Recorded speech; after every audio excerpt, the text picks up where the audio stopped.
Bismillahirrahmanirrahim. Assalamualaikum warahmatullahi wabarakatuh. Perkenalkan, nama saya Dinayu, NPM 18115. Di sini untuk artikel yang saya ambil yaitu deskripsi dengan judul Scoping Review, yaitu efektivitas konsumsi kurkumin terhadap perbaikan enzim transaminase hepar pada pasien dengan non-alcoholic fatty liver disease atau NAFLD. Di mana untuk dari latar belakangnya itu dari hepar. Hepar itu merupakan organ intestinal terbesar, kurang lebih 25% dari berat badan orang dewasa.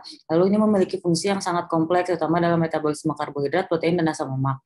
Di sini kerusakan hepar itu dapat terjadi adanya perlemakan hati yang dideteksi dengan adanya peningkatan dari enzim SGOT ataupun AST dan SGPT ataupun ALT menjadi 2 sampai 3 kali normal. Ini untuk non alcoholic fatty liver disease sendiri atau NAFLD itu terjadi adanya simple steatosis, lalu menjadi steatohepatitis yang non alkoholik, lalu terjadinya fibrosis dan akan terjadi sirosis hati. Lalu untuk prevalensinya di dunia sebanyak 20% sejak tahun 1999 sampai 2008 itu terjadi peningkatan dari 47% meningkat hingga 75%. Lalu untuk NAFLD sendiri dari faktor risikonya ada yang dapat dimodifikasi dan tidak dapat dimodifikasi. Untuk penelitian mengenai NAFLD sendiri itu belum banyak dan belum banyak diketahui dari patogenesisnya, sehingga pengobatan lebih ditujukan pada tindakan untuk mengontrol dari faktor risiko. Untuk penggunaan obatnya itu sebagai hepatoprotektor di sini digunakan kurkumin. Untuk kurkumin itu sendiri merupakan pigmen orange kuning yang ada di kurkuma longa L atau kunyit dari merek pedagangnya itu kurkuma. Lalu manfaat itu sebagai antiinflamasi, antioksidan, anti kanker, hepatoprotektif, dan sering digunakan sebagai bumbu makanan. Studi juga menunjukkan bahwa adanya perbaikan profil lipid dan penurunan yang signifikan dari kadar enzim transaminase dan juga BMI pada NAFLD. Penelitian yang dilakukan oleh Saadati et al. Tahun 2018 itu membuktikan juga bahwa konsumsi kurkumin 1.500 mg per hari mampu menurunkan kadar AST dan ALT pada pasien NAFLD. Lalu untuk NAFLD sendiri dari terapinya ada yang non farmako, farmako, dan bedah. Jika diperlukan itu bariatrik dan transplantasi hepar. Untuk kurkumin sendiri dari efek terapeutik umumnya seperti yang tadi sudah dijelaskan itu ada anti-inflamasi, lalu penghambat dari pembentukan tumor, lalu dia juga dapat menghambat dari promosi dan inisiasi kanker sebagai anti-angiogenesis, sebagai hepatoprotektif dan antioksidan.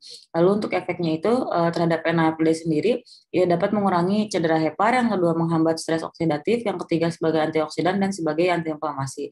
Lalu untuk metode penelitian yang saya lakukan adalah scoping review jenis penelitiannya untuk populasinya dari jurnal nasional dan internasional yang berkaitan dengan judul. Lalu untuk sampelnya 8 jurnal dan sumber datanya itu dari PubMed, Science Direct, Google Scholar, dan Spingerlink. Untuk artikel kriteria inklusinya yaitu artikel yang telah dipublish dan juga dari database yang 4 barusan. Lalu artikelnya itu dari tahun 2017 sampai 2021. Lalu tipe artikelnya itu research artikel atau clinical trial, dan juga dari artikelnya itu yang full text dan berbahasa Inggris. Lalu untuk kriteria eksklusinya itu ketidaksesuaian antara judul artikel dan abstrak, yaitu berdasarkan PICOS. Lalu untuk full artikel itu didapat di Astes, dan hasil penelitiannya itu berupa masih berasal dari tesis atau disertasi ataupun work, dan masih berupa literatur.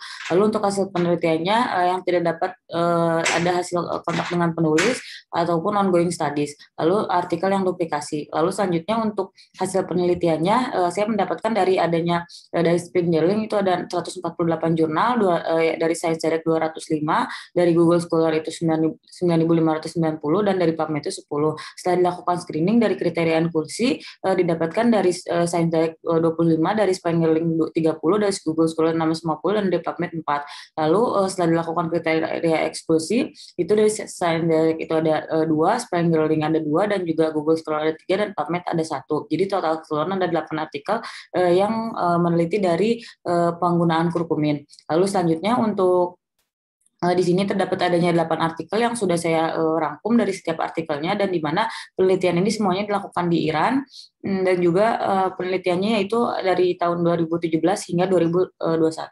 Lalu setelah itu untuk pembahasan dari artikel-artikel yang tadi, yaitu di mana hasilnya yang pertama ada penambahan dari preparin pada kurkumin yang dapat mengendalikan NAFLD. Lalu yang kedua itu efek kurkumin terhadap enzim hati, profil lipid, hemostasis, glukosa, dan steatosis hepatik dan fibrosis pada NAFLD. Lalu yang ketiga, hubungan pemberian dari kurkumin dan juga proses inflamasi pada NAFLD menunjukkan bahwa terdapat penurunan signifikan pada fibrosis hepar dan aktivitas nuklear faktor kappa B hanya pada kelompok yang diberikan suplemen intervensi. Lalu yang keempat, isononokurkumin memperbaiki indeks glukosa, lipid, dan juga inflamasi dalam nespatin pada pasien overweight dan obes dengan NAFLD.